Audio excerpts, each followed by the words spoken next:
Kashinath entertainment YouTube channel के सभी सम्मानित हमारे दर्शकों और श्रोताओं को सादर प्रणाम।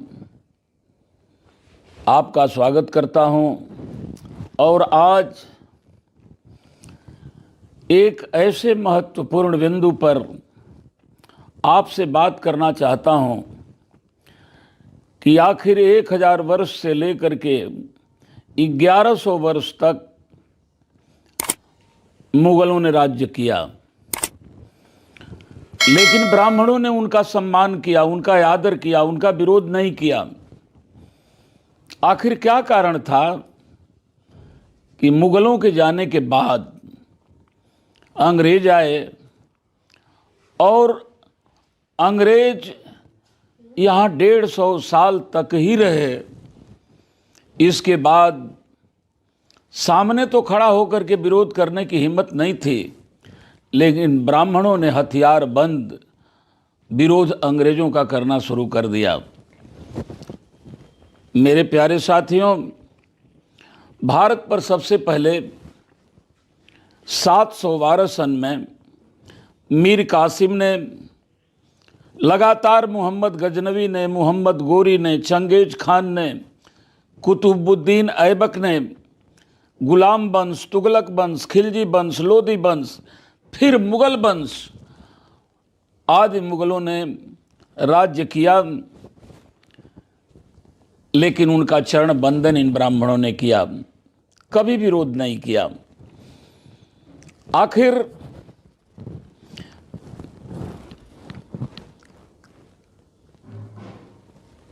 मुगलों ने हालांकि खूब अत्याचार किए, लेकिन उनका विरोध नहीं किया, इसलिए कि मुगलों ने उनकी मनुस्मृति को छेड़छाड़ नहीं किया। मुगलों के बाद अंग्रेज आए।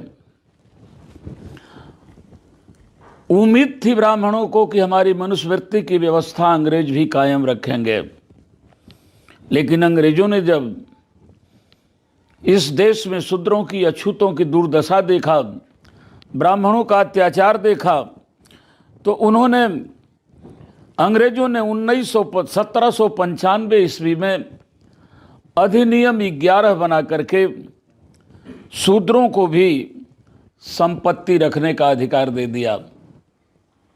इसके पहले मनुस्मृति का संविधान था,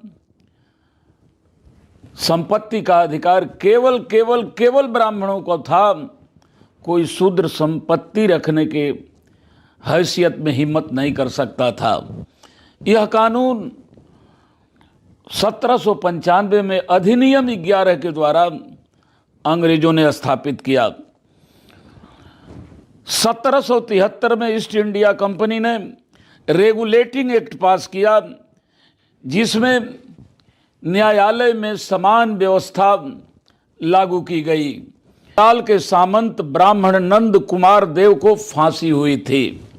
इस बात को समझ लें कि पहले मनुस्मृति के संविधान के अनुसार ब्राह्मण कितना ही अत्याचार करेगा, व्यभिचार करेगा, उसको सजा नहीं होती थी। लेकिन अंग्रेजों ने 1773 में एक कानून बनाया कि कोई भी गलती करेगा, ब्राह्मण भी करेगा, शूद्र भी करेगा, अछूत भी करेगा, तो सबको समान दंड दिया जाएगा। और इसी कानून के तहत बंगाल में एक नंद कुमार सामंतवादी ने बहुत अछूतों का कत्ल कर दिया था और उस ब्राह्मण को अंग्रेजों ने फांसी की सजा दिलवाया था।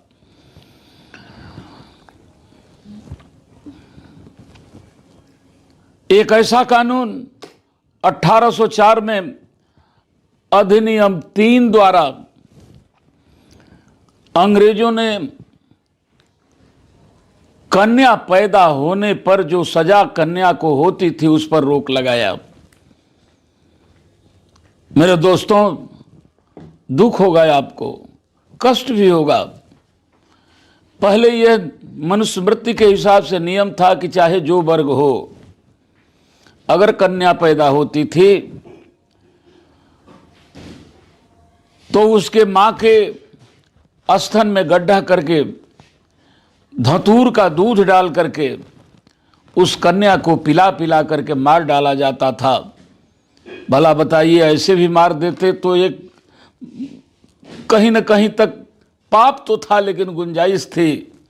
तड़पा तड़पा करके कन्या पैदा होती थी, उसको ये ब्राह्मण मरवा देते थे। अंग्रेजों ने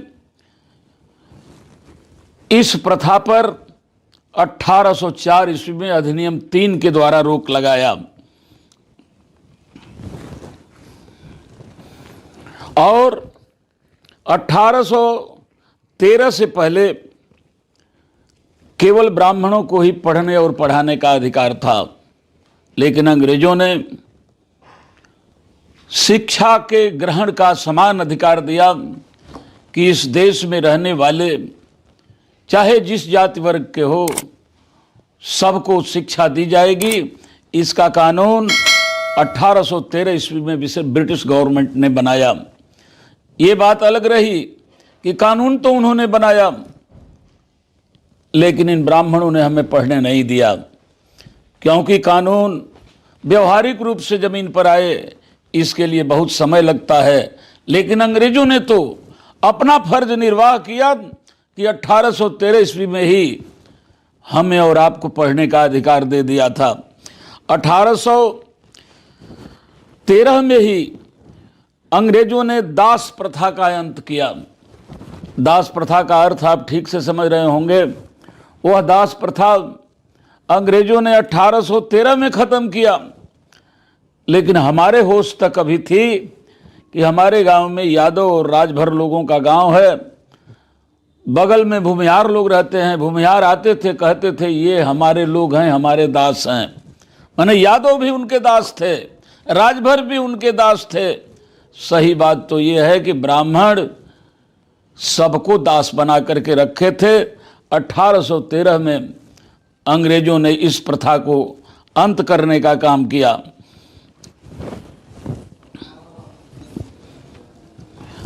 1817 में समान नागरिक संहिता कानून बनाया।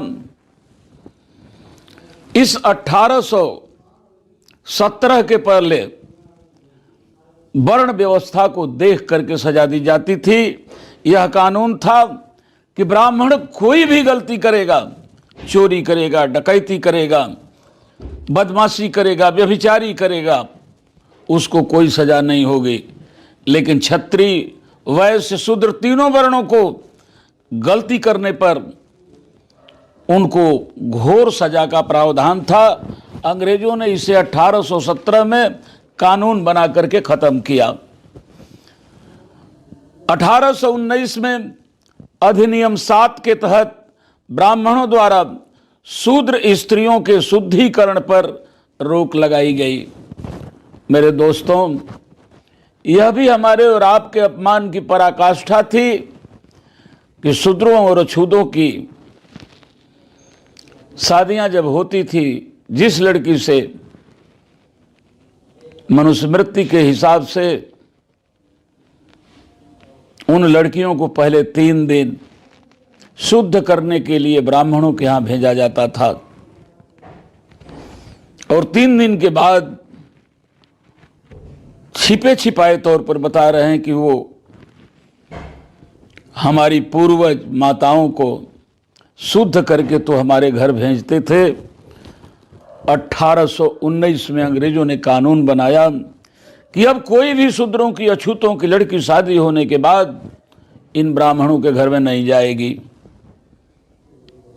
मेरे दोस्तों, 1830 ईस्वी में अंग्रेजों ने नर बलि प्रथा पर रोक लगाई।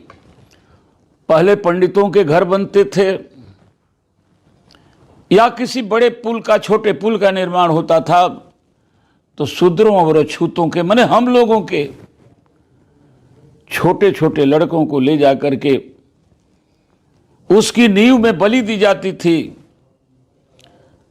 ताकि जो पुल बनेगा, वो घर बनेगा, उसकी नींव मजबूत होगी। हम लोगों के सहने की भी पराकाष्ठा थी। क्या करें, लेकिन अंग्रेजों ने इस बात पर गौर किया कि ये ब्राह्मण अछूतों के ऊपर, शूद्रों के ऊपर, पिछड़ों के ऊपर दुर्दशा पर दुर्दशा ढा रहे हैं। इस प्रथा का उन्होंने अंत किया और 1833 में अधिनियम 87 के द्वारा सरकारी सेवा में भेदभाव पर रोक अर्थात योग्यता ही सेवा का आधार गया तथा कंपनी के अधीन किसी भारतीय नागरिक को जन्म स्थान, धर्म, जाति या रंग के आधार पर वंचित नहीं किया जा सकता है। पहले ब्राह्मणों को ही किसी कंपनी में नौकरी पर रखा जाता था, लेकिन अंग्रेजों ने कहा कि नहीं, जो इस देश का निवासी होगा, किसी भी जिले का, प्रांत का होगा, किसी भी जात धर्म का होगा, पुरुष होगा अथवा महिला होगी, सबको समान अधिकार, जो योग्य होगा, नौकरी के लायक होगा। 1834 में पहला विधि आयोग का गठन किया और कानून बनाया कि व्यवस्था में जाति, वर्ण, धर्म, क्षेत्र की भावना से ऊपर उठकर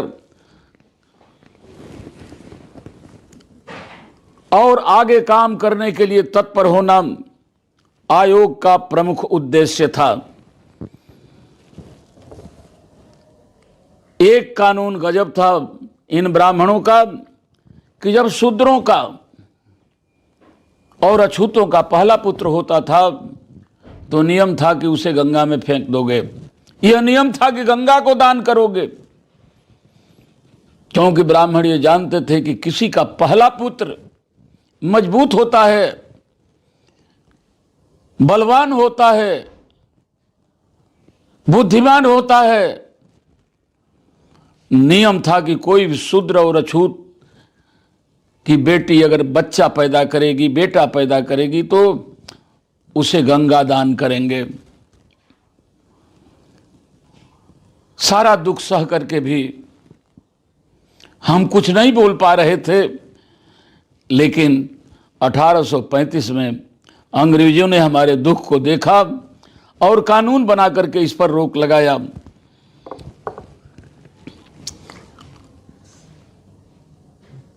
हिम्मत नहीं थी किसी शूद्र की कि इन ब्राह्मणों के खिलाफ चारपाई पर बैठ जाए, कुर्सी पर बैठ जाए, दरी पर बैठ जाए, अच्छा कुर्ता पहन के आ जाए, मुस्कुराते हुए आ जाए। लेकिन अंग्रेजों ने इस प्रथा को भी 1835 में कानून बना करके कि कोई भी, हर आदमी आदमी है, चाहे ब्राह्मण हो, शूद्र हो, वैश्य हो, क्षत्रिय हो, सबके सामने कुर्सी पर बैठ सकते हैं। हालांकि कानून लगने के बाद भी, आज़ादी के बाद तक, अब तक भी भारत के अंदर बहुत ऐसी जगह हैं जहाँ पर हमारे लोग इनके सामने पर डर के मारे कुर्सी पर नहीं बैठते। लेकिन अंग्रेजों ने कानून बना करके इसे 1835 में ही ख़त्म कर दिया था। 7 मार्च 1935 को लॉर्ड मैकाले ने शिक्षा नीति राज्य का विषय बनाया और उच्च शिक्षा को अंग्रेजी भाषा का माध्यम बनाया।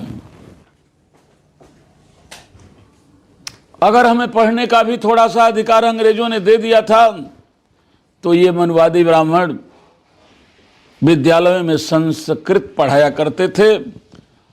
हम भी अगर पढ़ने के लिए, खुदा न खास्ता हम में से कोई होगा बड़ा आदमी अगर जाए, संस्कृत पढ़ना पड़ता था।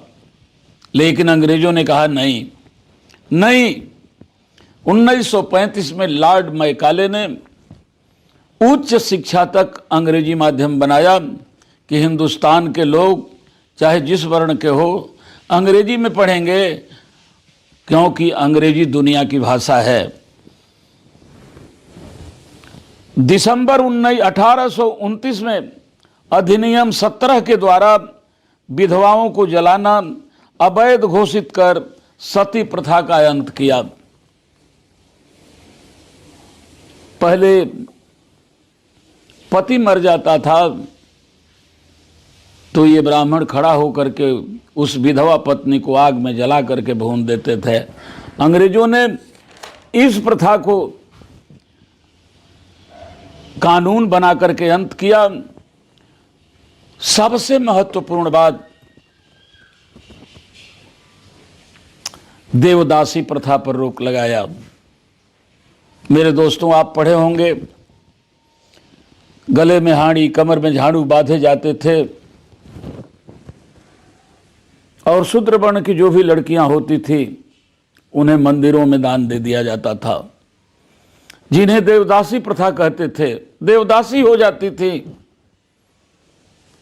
और पंडित पुजारी ब्राह्मण उनके साथ अनैतिक कार्य करते थे और जो लड़का पैदा होता था उसे हरिजन कह दिया जाता था। हरि माने भगवान, जन माने आदमी, ये भगवान का आदमी है।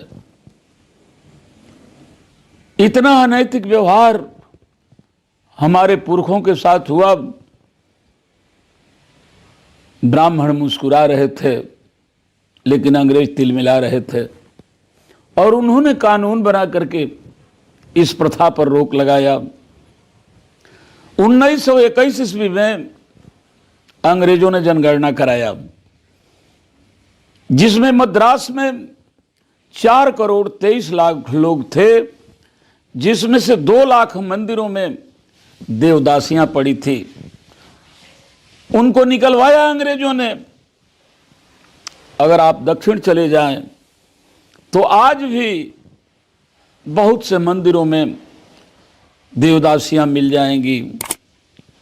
अंग्रेजों ने तो कानून बनाया, आजादी के इतने साल बीत गए, लेकिन कम ज्यादा यह प्रथा दक्षिण में चालू है। मेरे शूद्र भाइयों, मूल निवासियों, यह आपकी और हमारी जिम्मेदारी बनती है।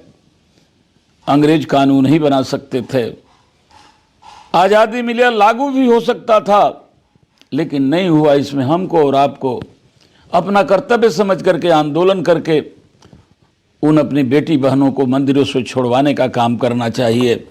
मेरे दोस्तों,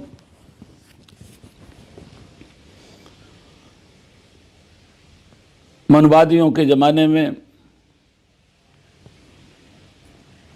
विद्यालय नहीं, आश्रम चलता था। उन आश्रम में पढ़ने के लिए लोग जाते थे, अपने मन माफिक अपने धर्म के अनुसार हमारे लोगों को भी शिक्षा देते थे। यह बात अंग्रेजों को अच्छी नहीं लगी, तो 1849 में उन्होंने कलकत्ता जैसे महानगर में JED बेटन ने, अंग्रेज ने एक बालिका विद्यालय की स्थापना किया, ताकि हमारी बेटियां भी उसमें जाकर के शिक्षा ग्रहण कर सके। 1854 में अंग्रेजों ने 3 विश्वविद्यालय बनाया, मद्रास में, कलकत्ता में और बंबई में, और 1902 ईस्वी में विश्वविद्यालय आयोग का भी गठन किया। 1863 में अंग्रेजों ने कानून बनाकर चरक पूजा पर रोक लगाया। 1871 में अंग्रेजों ने भारत में जातिवार जनगणना प्रारंभ किया था, जो लगातार 1871 से 1941 तक चली। लेकिन 1948 में, जब 1947 में 15 अगस्त को देश आज़ाद हो गया, तो 1948 में पंडित जवाहरलाल नेहरू ने कानून बना करके उस जनगणना पर रोक लगा दिया, जो अंग्रेजों ने जनगणना के लिए हिंदुस्तान में कानून बनाकर चालू कराया था। 1872 में सिविल मैरिज एक्ट द्वारा बाल विवाह पर रोक लगाया अंग्रेजों ने, और अंग्रेजों ने महार और चमार रेजिमेंट बनाकर इन जातियों को सेना में भर्ती होने के लिए भी कानून बनाया। लेकिन ब्राह्मणों के दबाव में आकर के अंग्रेजों ने कुछ ही दिन के बाद इस कानून को अंग्रेजों ने ख़त्म कर दिया। मेरे दोस्तों, अगर इनकी बात अगर हम देखें तो दोस्तों, कहीं से न कहीं से हमारा खून खौल उठेगा। अंग्रेजों ने रैयत बाड़ी पद्धति बना करके प्रत्येक भूमिदार को भूमि का स्वामी स्वीकार किया, कानून बनाया। हमारे लोग खेतों में काम करते थे, गरीब थे, खेत उनका था, ब्राह्मणों का। अंग्रेजों ने कानून तो बनाया, लागू शायद 100% अब तक नहीं हुआ है कि जो जिस भूमि में काम कर रहा है, जोत बो रहा है, वही उसका मालिक होगा। शूद्रों को, अछूतों को बहुत कुछ देने का प्रयास किया अंग्रेजों ने। 1918 में साउथ बरो कमेटी को भारत में अंग्रेजों ने भेजा। यह कमेटी भारत में सभी जातियों का विधिमंडल कानून बनाने की संस्था में भागीदारी के लिए आया था। साहू जी महाराज के कहने पर पिछड़ों के नेता भास्कर राव जाधव और अछूतों के नेता डॉक्टर भीमराव अंबेडकर ने अपने लोगों को विधिमंडल में भागीदारी के लिए ज्ञापन भी दिया था। उस समय एक आयोग बनाया अंग्रेजों ने, जिसमें हमारे पूर्वज, हमारे पुरखे, जिन्होंने शिक्षा में क्रांति चला करके हमें भी शिक्षित होने का आंदोलन किया था, साहू जी महाराज ने भास्कर राव जाधव को और डॉक्टर भीमराव अंबेडकर जी को उसमें मेंबर बनाया, ताकि ये भागीदारी के विषय में पॉइंट बना करके अंग्रेजों को ज्ञापन दे, और दिया भी गया। 1919 में भारत सरकार ने विधि आयोग का गठन किया।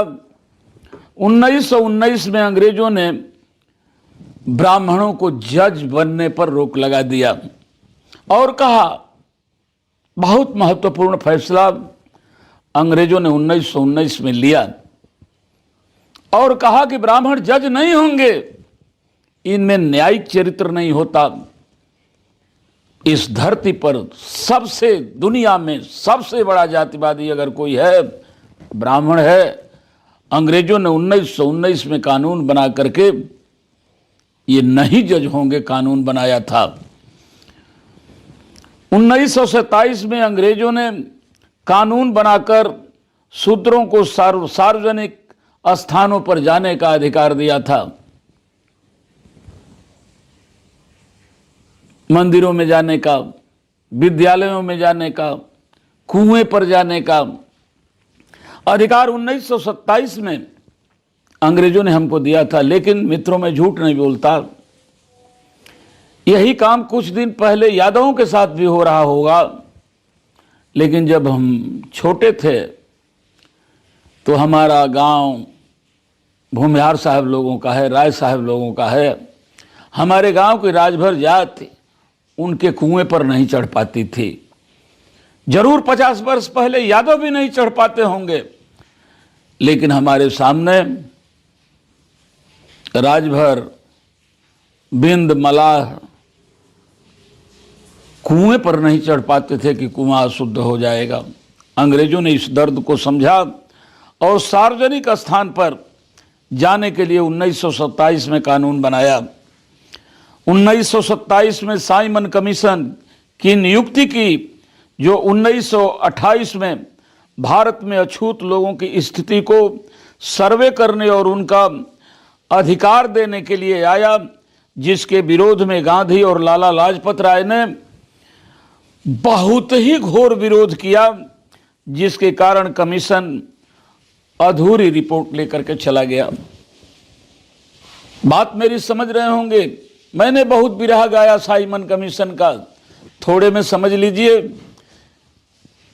कि भारत में आवाज उठी डॉक्टर अंबेडकर जी के अगुवाई में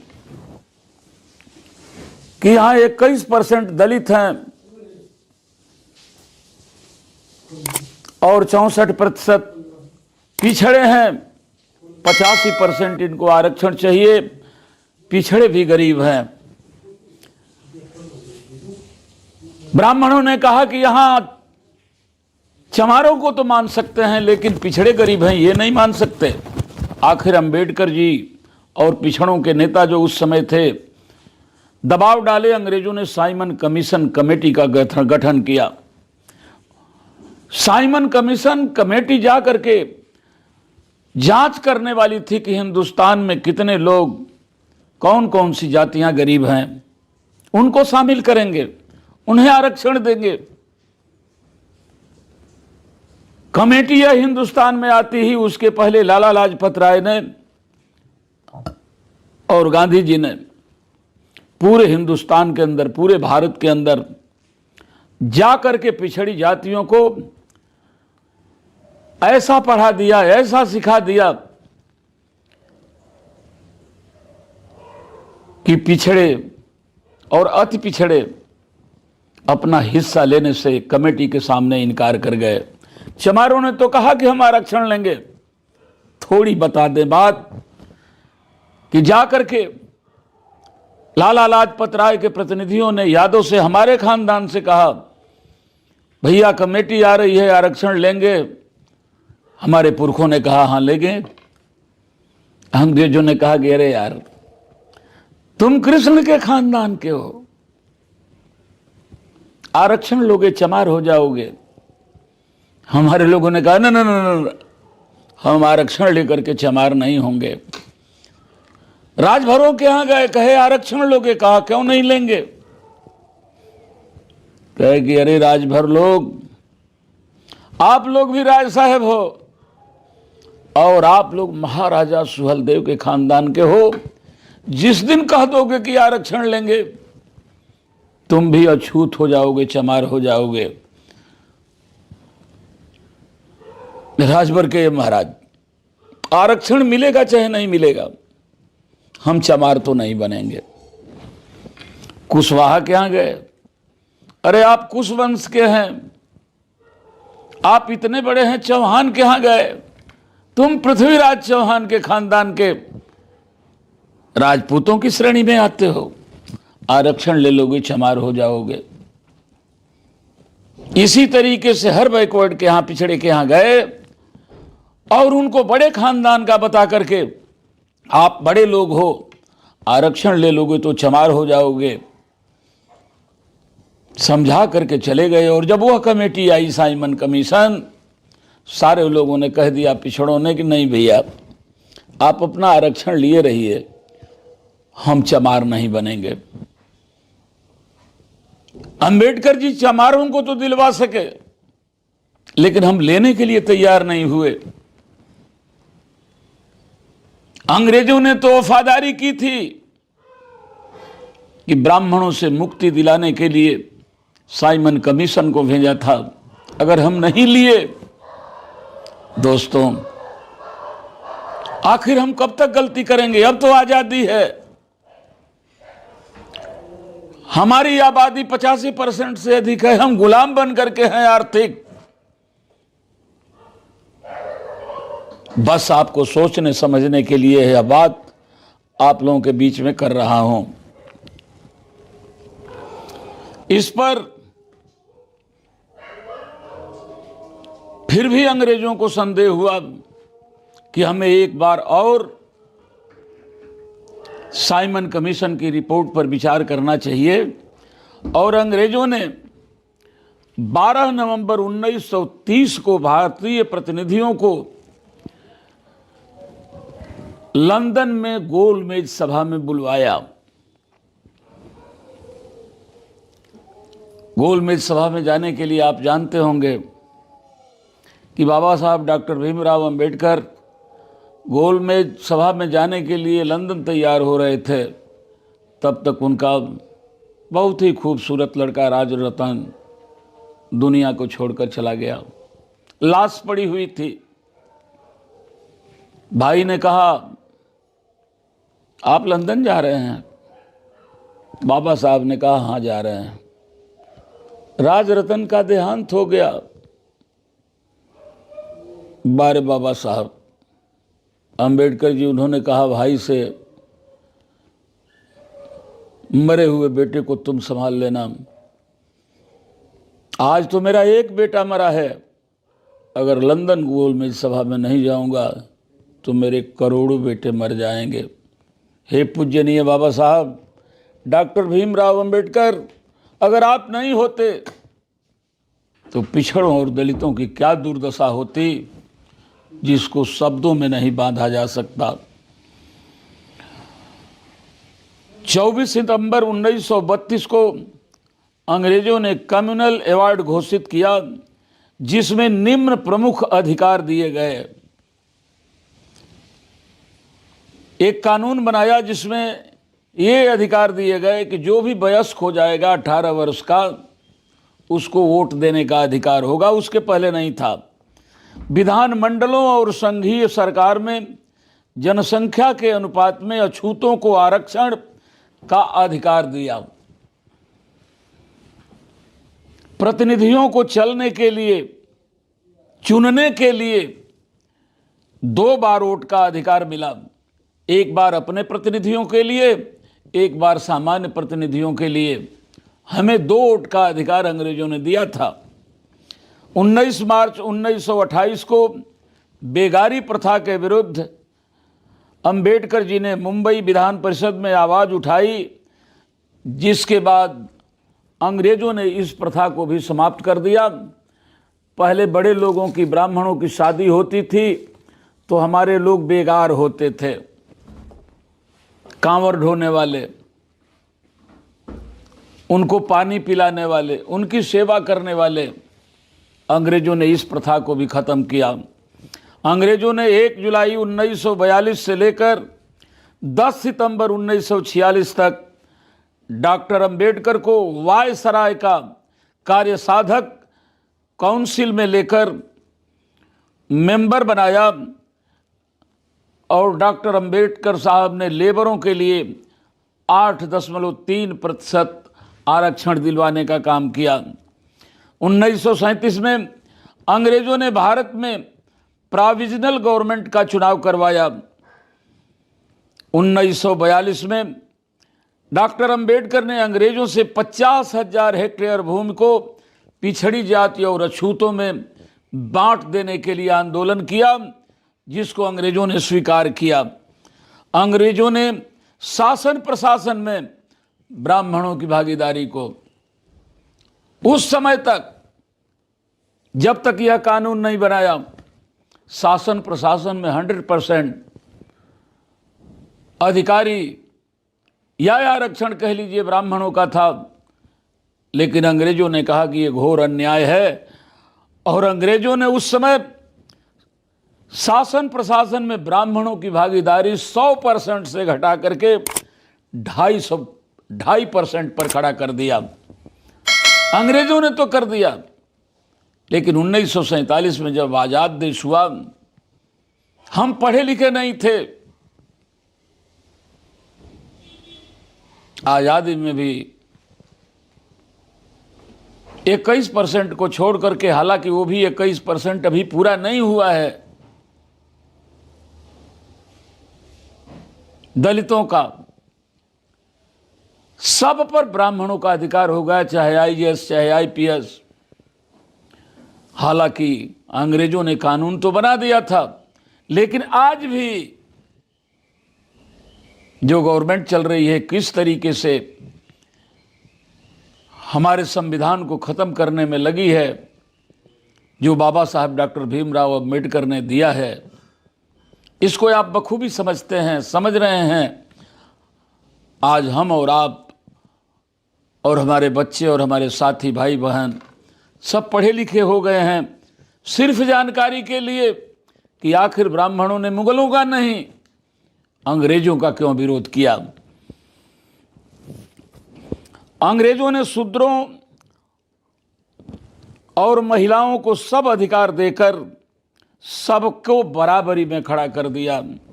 ये 37 ऐसे अधिकार कानून बना करके अंग्रेजों ने शूद्रों और दलितों को दिया कि ब्राह्मण बौखला गए कि अब तो यह हिंदुस्तान, यह भारत देश शूद्रों और दलितों के हाथ में अंग्रेज दे देंगे।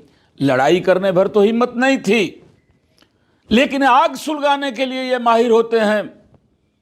अंग्रेजों के खिलाफ हथियारबंद आंदोलन शुरू किए।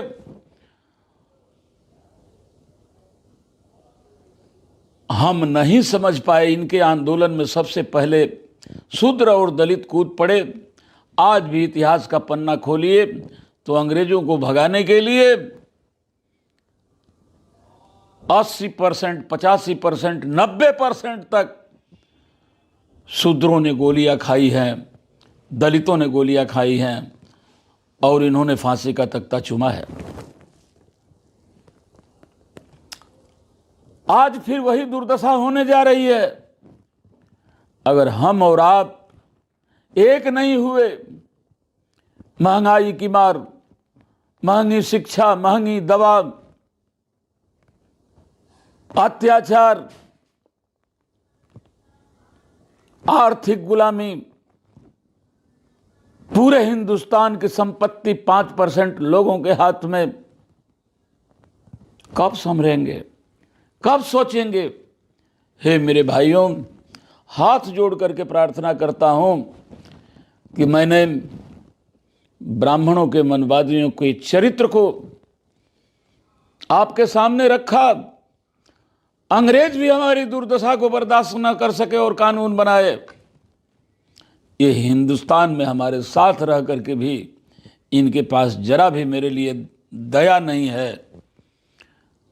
हम सोचते हैं कि हमारे अनुरोध को जरूर आप स्वीकार करेंगे और आने वाले समय में अपने पीढ़ी को केंद्र बिंदु करके चौतरफा इनसे लड़ने का प्रयास करेंगे। बहुत बहुत धन्यवाद, बहुत बहुत प्रणाम आपको, बहुत बहुत प्रणाम आपको।